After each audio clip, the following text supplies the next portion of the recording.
Hello and welcome back to road Ilahi. मैं आज पहुंच चुका हूं Jodhpur and this time I am not riding on bike. I took a bus from Delhi to Jodhpur which took around 12 hours to reach.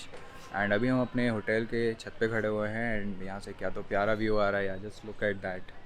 That is Mehrangarh fort which will be seeing today. And अभी करीब 11 बज रहे हैं। We just gonna go down, freshen up and explore the city and I just show you around how things are.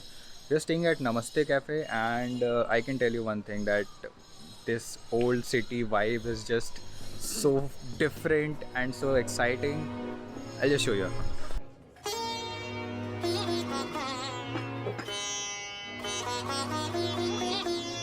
That's how we do it.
हाँ जी यार, कल तो बात हो नहीं पाई थी आपसे बहुत ज़्यादा क्योंकि जो मेहरानगढ़ फोर्ट है उसके अंदर में ट्राईपॉड ले जाना अलाउड नहीं है। तो मैंने जो भी शॉट्स लेने थे वो फ़ोन से लिए। फ़िलहाल डे 2 है। जोधपुर में बहुत ज़्यादा कुछ चीज़ें हैं नहीं घूमने की। आप आराम से 1.5-2 दिन के अंदर में कवर कर सकते हो।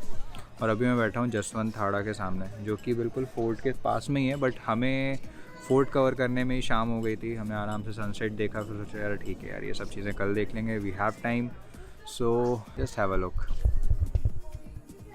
Meanwhile, let us talk a little bit about how my experience was in Jodhpur and what did I do. So on day 1 I have covered Mehrangarh fort. वहाँ पे अंदर ही मोती महल है, शीश महल है, म्यूज़ियम है। You get to see guns, you get to see paintings which are very detailed. I mean, I've tried to take some photos, I'll show you, but आपको जाके देखने में वो एक अलग फील आएगी। And the entire architecture is just so huge that you feel small.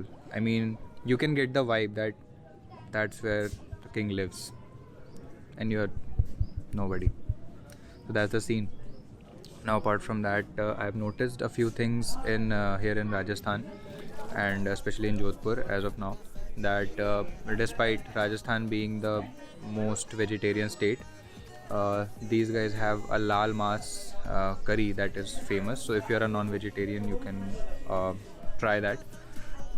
Next thing would be that people over here take care of cows a lot. So जब हमने सुबह एक कैब ली थी होटल आने के लिए, तो उन्होंने एक पेमेंट करके छोटी सी कुछ घास ली, उस पर हाथ टच करा एंड वो घास जो थी वो गौशाला के लिए चली गई. So that was one unique feature. And at some places I saw that people have hanged a tin box जिसमें लिखा हुआ था गाय की रोटी. So there are like dedicated places where you can put in food for cows. So that is another thing. Crowd is there. There are some food that you must try. I have like even I googled it and I've put them here in some small clips. So you can check that out as well. So there is a Shahi Samosa. I'm not in much of a sweet tooth, but what I was able to get was that वो समोसे को चाशनी के अंदर में डाल देते हैं and the outer layer of it becomes sweet. यहाँ पे समोसे का टेस्ट एमपी से थोड़ा सा अलग भी है. It was a little खट्टा but it was good. So overall good experience. हाँ, तो राजस्थान में ऐसा है कि चाय जो है बहुत मीठी बनाई जाती है एंड हम बहुत पेक्यूलियर हैं अपनी चाय को लेके. चाय अच्छी होनी चाहिए, ठीक है. तो चाय हमने पी, एक जगह मिली वहाँ पे भाई इतना ह्यूज कुल्हड़, मतलब ब्रेकफास्ट हो गया एक चाय में, आप ये मान लो. तो that was another good experience. वो बिल्कुल क्लॉक टावर के सामने या घंटा घर के बिल्कुल सामने ही थी वो जगह. So that is yet another experience. And one more thing, यहाँ पे पानी पूरी को पानी बताशी बोलते हैं. Note that. So I'm just gonna go around this fort, see how it is like, and loop you in.